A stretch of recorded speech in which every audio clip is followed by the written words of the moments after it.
العالمین والصلاة والسلام علی سید المرسلین وعلی آلہ واصحابہ اجمعین، اما بعد۔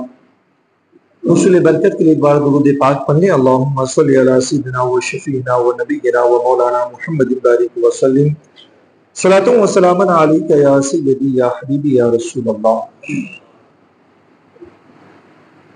عن ابی ایوب الانصاری قال قال رسول اللہ صلی اللہ تعالی علیہ وسلم اذا آتیتم الغایۃ فلا تستقبلوا القبلۃ ولا تستبدلوها ولكن شرقوا او غربوا۔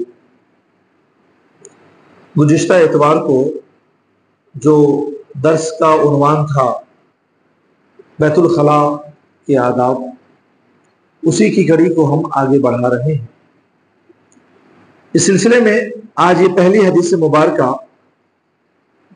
روایت ہے حضرت ابو ایوب انصاری رضی اللہ تعالیٰ عنہ سے۔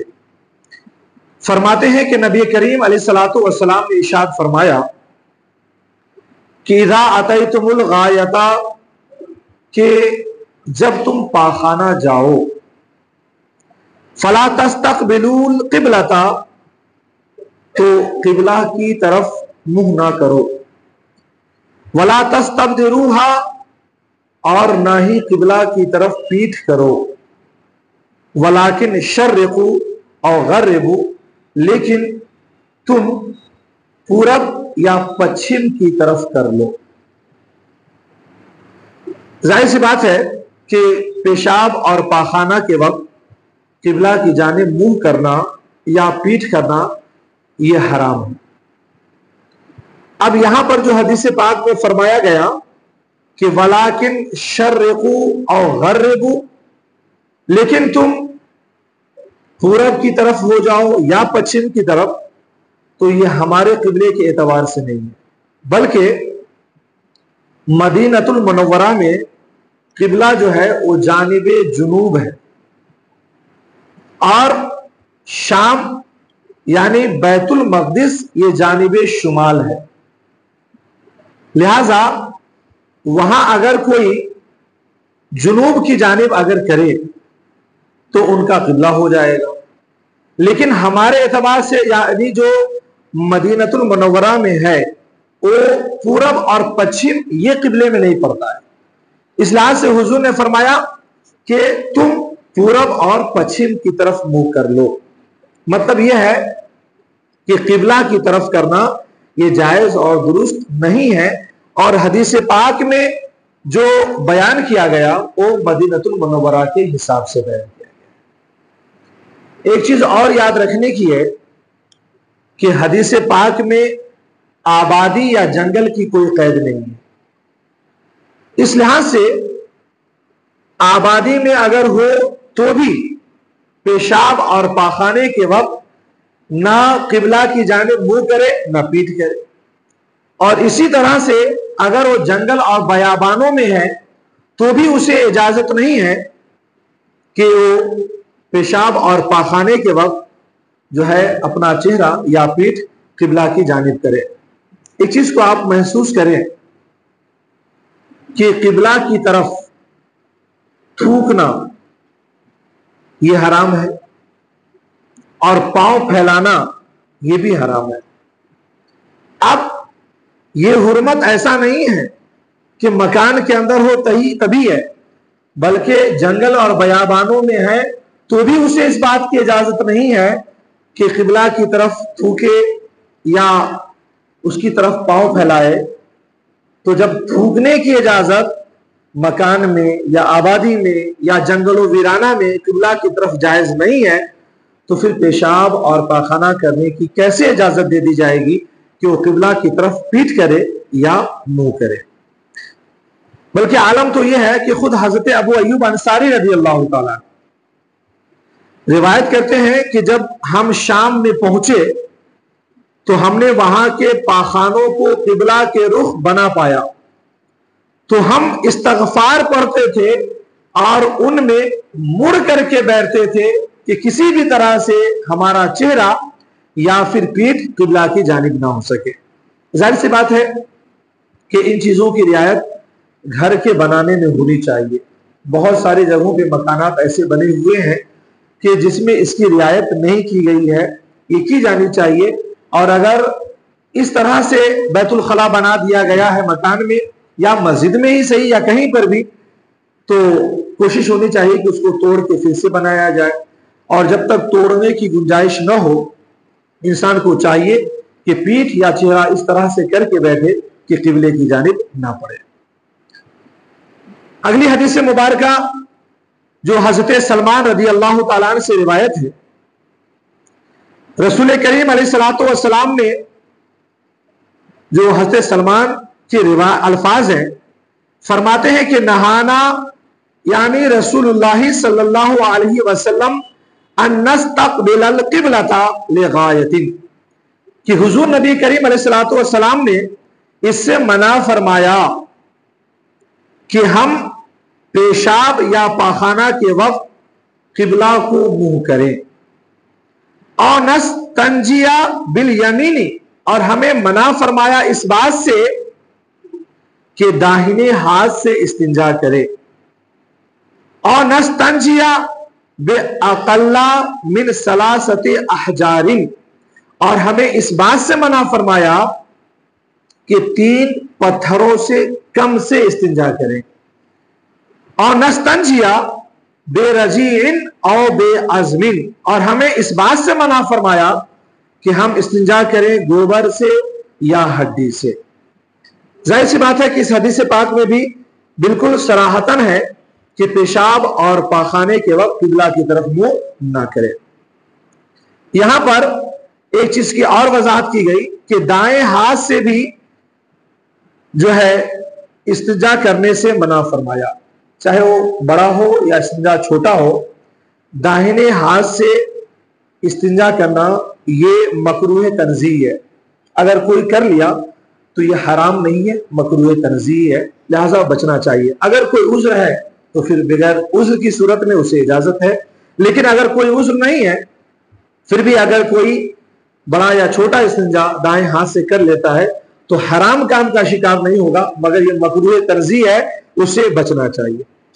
اسی طور پر چونکہ اب تو گھر گھر پانی کی سہولتیں ہیں، لہذا لوگ پانی استعمال کر لیتے ہیں. میں اس بات کو یاد رکھیں کہ آج بھی ڈھیلے لینے کی ضرورت پڑ جاتی ہے، بلکہ بہت سارے ممالک تو ہیں یورپ وغیرہ میں کہ وہاں پر پانی کی سہولت ہی نہیں ہے، اور ڈھیلا پھر ڈھونڈے تو کہاں ڈھونڈے، تو عام طور سے ٹیشو پیپر کا استعمال کیا جاتا ہے. بلکہ ایئرپورٹ وغیرہ پہ بھی آپ نے دیکھا ہوگا کہ ٹیشو پیپر رکھ دیا جاتا ہے. میرے کیف ٹیشو پیپر سے استنجا وغیرہ کر سکتے ہیں یا نہیں کر سکتے ہیں، اس میں علماء کا اختلاف ہے. بعض علماء نے اجازت دی ہے اور بعض جو محتاط علماء ہیں انہوں نے ٹیشو پیپر سے بھی استنجا کرنے کو منع فرمایا ہے. میری اپنی رائے یہ ہے کہ اگر کچھ نہ ملے اور ٹیشو پیپر ہی دستیاب ہو تو ایسی صورت میں اب مجبوری ہے آپ اس کو استعمال کر لیں. لیکن اگر کوئی اور چیز ہو تو بلا وجہ آپ ٹیشو پیپر کا استعمال نہ کریں، یہی بہتر ہے. تو اب ڈھیلا کے استعمال میں فرمایا گیا کہ 3 سے کم نہ لے، 3 پتھر سے.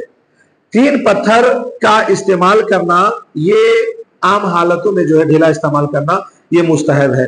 اگر صفائی 3 ڈھیلے سے کم میں بھی اگر ہو جائے تو کر لیا جا سکتا ہے. یا اسی طور پر اگر کہیں ایسی جگہوں پہ گئے کہ اگر ڈھیلا لینا پڑ گیا اور بڑا ڈھیلا ہے اور اس کے کئی کونے ہیں اور کئی کونوں سے یکے بعد دیگرے اگر صفائی کر لیتا ہے تو بھی کوئی حرج نہیں ہے. 3 ڈھیلے ہی لیا جائے یہ ضروری اور لازم نہیں ہے. اسی طور پر فرمایا کہ انستنجیا بے رجین او عظمین، اور گوبر سے اور ہڈی سے جو ہے نا استنجا کرنے سے منع فرمایا. ہڈی سے استنجا کرنا اس لیے منع ہے کہ ہڈی جناتوں کی غذا ہے، اور گوبر سے اس لیے منع ہے کہ گوبر جناتوں کے جانوروں کی غذا ہے. اور گوبر سے استنجا کرنا اس لیے بھی منع ہے کہ گوبر ناپاک چیز ہے، لہذا ناپاکی کی اور پھیل جانے کا امکان ہے، اس لحاظ سے اسے ہڈی گوبر سے منع کیا گیا. اور ہڈی سے ممانعت کی ایک وجہ یہ بھی ہے کہ بعض دفعہ ہڈیوں میں چکنا پن ہوتا ہے، لہٰذا اگر اس سے کوئی صفائی کرے گا تو صفائی نہیں ہو پائے گی. بعض دفعہ ہڈیوں میں نوکیلا پن ہوتا ہے تو اس سے زخم وغیرہ لگ جانے کا اندیشہ ہے، اس لحاظ سے ہڈیوں سے اور گوبر سے بھی استنجا کرنا منع کیا گیا. عام طور سے سفر وغیرہ کی حالت میں ہوتا یہ ہے کہ انسان کو تلاشنا پڑتا ہے ڈھیلے مٹی وغیرہ، تو ایسے حالتوں میں اگر کبھی نہ ملے اور پھر ہڈیاں مل جائے، گوبر مل جائے تو اس سے احتیاط کریں، پرہیز کریں، یہ ضروری ہے. دوسری چیز جب بات آ گئی ہے تو ایک بات اور بیان کر دیتا ہوں ضمن. عام طور سے ہمارے پاس ہوتا یہ ہے کہ رات میں کھانا وغیرہ کھانے کے بعد ہم ہڈیوں کو گھر کے اندر ہی چھوڑ دیتے ہیں. کوشش یہ کریں کہ رات کا کھانا وغیرہ کھانے کے بعد ہڈیوں کو باندھ کر کے کہیں کنارے کر دیں یا گھر کے باہر کر دیں. جو عاملین ہیں انہوں نے لکھا ہے کہ جس گھر میں ہڈیاں کھلے عام چھوڑ دی جاتی ہے اکثر اس گھر میں جنات آنے لگتی ہیں، بلکہ اس گھر میں جنات اگر مسلسل یہ غذا پائیں تو عادی بن جاتے ہیں. اب اس میں اچھوں کے ساتھ برے بھی اجن آنے لگتے ہیں تو پھر یہ اہل گھر کے لیے وبال جان بن جاتے ہیں. اس لحاظ سے احتیاط یہ ہے کہ رات میں کھانا وغیرہ کھانے کے بعد یوں ہی دسترخوان میں موڑ کر کے یا یوں ہی کسی کونے میں نہ پھینک دیں، بلکہ صاف ستھرا کر کے ایک جگہ لپیٹ کر کے رکھ دیں یا گھر کے باہر اگر ممکن ہو تو پھینک دیں تاکہ ان چیزوں سے بچے رہیں. ایک حدیث مبارکہ جو حضرت انس رضی اللہ تعالیٰ عنہ سے مروی ہے، نبی کریم علیہ الصلوۃ والسلام نے ارشاد فرمایا کہ اذا دخل الخلاء یقول اللہم انی اعوذ بک من الخبث والخبائث. رسول پاک علیہ الصلوۃ والسلام جب پاخانہ میں داخل ہوتے تو فرماتے اللہم انی اعوذ بک من الخبث والخبائث، یعنی اے اللہ میں خبیث جنات اور خبیثہ جناتنیوں سے تیری پناہ مانگتا ہوں. چونکہ بیت الخلاء یہ ناپاکی کی جگہ ہے، لہذا وہاں پر عموماً ایسے اجنہ موجود ہوتے ہیں جو کافر ہوتے ہیں، خبیث قسم کے ہوتے ہیں اور یہ لوگوں کو تکلیف پہنچاتے ہیں. اس لحاظ سے بندہ بیت الخلاء میں داخل ہونے سے پہلے اگر یہ دعا پڑھ لیتا ہے تو اللہ کریم کی پناہ میں آ جاتا ہے اور اجنہ کی سرکشی سے وہ محفوظ ہو جاتا ہے. لہٰذا ایک کام کرے، یہ دعا پڑھنے کے عادی بنے اور بچوں کو بھی یہ دعا پڑھانے کے عادی بنائے. بیت الخلاء تک چھوٹے بچوں کو چھوڑ کر کے دعا پڑھا دیں. انشاءاللہ العزیز یہ عادت ہمارے لیے بچوں کے لیے فائدہ مند بھی ہے، اور جب بیت الخلاء سے بھی نکلے تو دعا پڑھنے کے عادی بنے. الحمدللہ الذی اذھب عنی العاذ وعافانی، یہ دعا یاد کر لیں، بچوں کو یاد کرائیں. انشاءاللہ العزیز اجنہ اور شیاطین وغیرہ کے بہت سارے وسوسوں سے محفوظ رہیں گے. ایک اور حدیث پاک سن لیں. اس حدیث پاک کے راوی حضرت عبداللہ ابن عباس رضی اللہ تعالیٰ عنہ فرماتے ہیں کہ مرن نبی صلی اللہ علیہ وسلم بقبرین، کہ حضور نبی پاک علیہ السلام دو قبروں پر گزرے. فقالا، تو حضور نے فرمایا کہ انہما لیعذبانی، کہ یہ دونوں کے دونوں عذاب دیے جا رہے ہیں. وما یعذبانی فی کبیر، اور کسی بڑی چیز کی وجہ سے عذاب نہیں دیے جا رہے ہیں. اما احدہما فکانا لا یستتر من البول، پہلا اس وجہ سے عذاب دیا جا رہا ہے کہ یہ پیشاب سے احتیاط نہیں برتتا تھا، پیشاب کے چھینٹوں سے احتیاط نہیں برتتا تھا.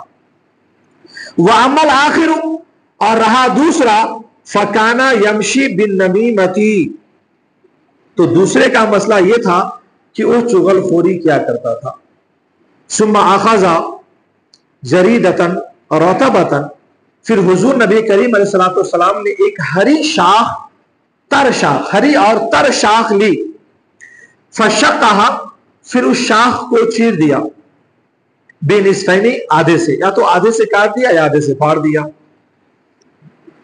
پھر اس کے بعد ہر قبر پر ایک شاخ کو گاڑ دیا.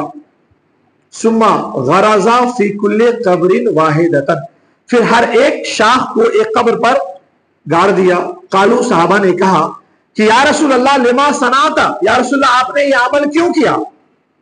فقال، تو حضور نے فرمایا لعلہ، امید ہے کہ ان یخفف عنہما ما لم یبسا، کہ امید ہے کہ جب تک یہ دونوں شاخ سوکھ نہ جائیں اللہ تعالیٰ دونوں کے عذاب میں تخفیف فرماتا رہے گا۔ اب اس حدیث پاک کو سن لیا آپ نے اور ترجمہ سن لیا، تو اب کچھ باتیں اس حدیث کے ضمن میں سن لیں، بڑی پیاری باتیں ہیں، اللہ کریم اس سے سب میں ایمان کو تازہ فرما دے گا۔ پہلی بات تو یہ کہ حضور گزر رہے ہیں اور قبر میں عذاب ہو رہا ہے، حضور نے دیکھ لیا تو معلوم یہ ہوتا ہے کہ حضور کی نظروں سے کوئی چیز چھپی ہوئی نہیں ہے، چاہے ظاہر ہو یا چھپی ہوئی ہو، کہ حضور نے قبر کے اندر جو لاشیں چھپا دی گئی ہیں اس کے اندر جو عذاب دیا جا رہا ہے حضور کی نظروں نے اس کو بھی دیکھ لیا۔ یہی تو ہمارا عقیدہ ہے کہ حضور ڈھکی اور چھپی ہر چیزوں کو دیکھتے ہیں۔ دوسری بات یہ ہے کہ کس کو قبر میں عذاب دیا جا رہا ہے حضور صرف یہ نہیں جانتے ہیں، بلکہ کس وجہ سے عذاب دیا جا رہا ہے حضور وہ بھی جانتے ہیں۔ گویا کہ معلوم یہ ہوتا ہے کہ حضور کے اوپر اپنی امتیوں کے اعمال بھی چھپے ہوئے نہیں ہیں، اس لیے تو حضور نے فرما دیا کہ ایک شخص کو اس لیے عذاب دیا گیا کہ پیشاب کے چھینٹے سے نہیں بچتا تھا، اور ایک کو عذاب اس لیے دیا جا رہا ہے کہ یہ چغلخوری کیا ہے۔ دوسری بات، اس بات کو یاد رکھیں کہ قبر میں جو سوال و جواب ہے نا وہ عقیدے کا ہے، اور حشر میں جو سوال و جواب ہے وہ عقیدے اور اعمال دونوں کے، مگر گناہوں کی وجہ سے قبر میں بھی عذاب میں مبتلا کیا جا سکتا ہے، گناہ کبیرہ نہیں بلکہ گناہ صغیرہ کی وجہ سے بھی، اس لیے کہ چغلخوری کرنا یہ گناہ صغیرہ ہے، اور وہ شخص قبر میں گناہ صغیرہ کی وجہ سے عذاب قبر میں مبتلا تھا، لہذا ہماری ایک ذمہ داری یہ بھی بنتی ہے کہ گناہ صغیرہ سے بھی بچے۔ اچھا، حضور صرف یہ نہیں جانتے کہ کس کو قبر میں عذاب دیا جا رہا ہے، صرف یہ نہیں جانتے ہیں کہ کس وجہ سے عذاب دیا جا رہا ہے، بلکہ حضور یہ بھی جانتے ہیں کہ اس عذاب کا حل کیا ہے اور علاج کیا ہے۔ اسی لیے حضور نبی کریم علیہ السلام نے 2 شاخیں لی اور قبر کے اوپر گاڑ دیا۔ اب قبر پر شاخ کو گاڑنے سے کیا ہے؟ ایک بات یاد رکھیے کہ خشک اور تر ہر چیز اللہ کی حمد و ثنا کرتی ہے، لہذا قبر پر حضور نے شاخ کو اس لیے گاڑ دیا کہ یہ تر چیز ہے، وہ اللہ کی حمد و ثنا کرے گی تو اس کے حمد و ثنا کرنے کی وجہ سے اللہ کریم اس کے عذاب میں تخفیف فرما دے گا۔ اب جب ایک بات یاد رکھیں، جب تر بھیگی گلی نمی تر چیزوں کی تسبیح پڑھنے سے اللہ عذاب میں تخفیف فرما دیتا ہے، تو ہم انسانوں کے پڑھنے سے اللہ تعالیٰ بدرجہ اولا عذاب میں تخفیف فرما دے گا، لہذا قبر پر جا کر کے اپنے مرحومین کے لیے آیت قرآنیہ ذکر اللہ کا ورد کر کے انہیں ایصال ثواب کرنی چاہیے۔ یہی وجہ ہے کہ بہت سارے اولیاء کرام نے اور علماء نے وصیت کی کہ میری قبر پر کسی حافظ قرآن کو بیٹھا دیا جائے اور 3 دن تک کم از کم قرآن کی تلاوت کرے، نعت پڑھے، اور اس کی وجہ یہ تھی کہ 3 دن قبر میں رہنے کے بعد انسان کی روح جو ہے نا قبر سے مانوس ہو جاتی ہے، تو پھر زیادہ گھبراہٹ نہیں ہوتی ہے، اور 3 دن تک قبر پہ مسلسل تلاوت کی جائے تو یہ عذاب میں تخفیف کا بھی سبب بنتا ہے اور مرنے والا گھبراہٹ سے محفوظ رہتا ہے، لہذا اس کی بھی وصیت کی گئی۔ اور ایک بات یاد رکھیں کہ تر ہو یا خشک ہو ہر چیز تسبیح پڑتی ہے، مگر اللہ تعالیٰ کے رسول نے تر چیز کا اختیار فرمایا۔ معلوم یہ ہوا کہ قبر پر جا کر کے اسی کا پڑھنا فائدہ مند ہے، یا اسی کے لیے پڑھنا فائدہ مند ہے جس کا دل ایمان سے تر ہو، اور جس کا دل ایمان سے خشک ہو پھر اس کا پڑھنا فائدہ مند نہیں ہے۔ اس لیے اللہ کے رسول نے مسلسل جو ہے نا جو گاڑا وہ تر چیز کو. ایک چیز اور ہے, اسی سے علماء کرام نے استدلال فرمایا کہ قبر کے اوپر ہری چیز ڈالنی چاہیے, اس لیے اولیاء اللہ کی قبروں پر پھول چڑھائے جاتے ہیں, ہار چڑھائے جاتے ہیں کہ اس کی تسبیح سے صاحب قبر کو فائدہ پہنچتا. یاد رکھیں کہ گنہگار ہو تو اللہ گناہوں میں تخفیف فرماتا ہے, گنہگار نہ ہو نیکوکار ہو تو اللہ تعالیٰ اس کے درجے کو بلند فرما دیتا ہے. ایک ضمن میں بڑی پیاری بات پڑھا تو مجھے لگا کہ یار یہ وصیت مجھے بھی کر دینی چاہیے. اللہ کرے کہ ہمیں بھی یہ چیز میسر ہو. ایک صحابی رسول نے مرنے کے وقت وصیت کیا تھا کہ میری قبر پر 2 تر شاخیں گاڑ دینا, مجھے امید ہے کہ اللہ کریم اسے مجھے نجات عطا فرما دے گا. اب ظاہر سی بات ہے حضور کے اس عمل کو صحابہ نے اپنی وصیت میں شامل کیا, تو ہمیں اور آپ کو بھی چاہیے کہ وصیت کر دیں اپنے وارثین کو کہ مرنے کے بعد پھول تو ڈالتے ہی ڈالتے ہیں, تر شاخوں کو بھی گاڑ دیں تاکہ اللہ کریم اس کی تسبیح کی وجہ سے ہمارے عذاب میں تخفیف فرما دے. اور ایک بات یاد رکھیں, لوگ کہتے ہیں کہ حضور نے ڈالا تھا اس لیے تر شاخوں کی خصوصیت نہیں ہے. دیکھیں حضور چاہتے تو ہاتھ بھی پھیر دیتے, لیکن حضور نے تر شاخیں کیوں ڈالی؟ حضور نے یہ ذہن دے دیا کہ میرے بعد پھر یہ ہاتھ کہاں میسر آئے گا, لہذا وہ نسخہ بتا دیا جو قیامت تک کے لوگوں کو مرنے کے بعد کام آئے. گویا کہ معلوم یہ ہوتا ہے کہ حضور نے جو عمل فرمایا وہ اس لیے کہ تر شاخیں جو ہے نا قبر پر اثر انداز ہوتی ہیں اور اس کی تسبیح کا کرنا یہ فائدہ مند ہوتا ہے. ایک چیز اور معلوم ہوتا ہے کہ نیک لوگ اور بزرگوں کے جانے سے اللہ تعالیٰ قبر سے عذاب کو بھی اٹھا لیتا ہے. برکت ماحصل یہ ہے, اس کا باب الاستنجا سے تعلق یہ ہے کہ استنجا کرنے کے وقت پیشاب کے چھینٹے سے بچے. اگر جانور وغیرہ پالتے ہیں تو اس کے پیشاب کے چھینٹے سے بھی بچے. یہ احتیاط ہمارے اور آپ کے لیے لازم ہے, چونکہ ہماری محفل کا دوسرا حصہ ذکر پر مشتمل ہے.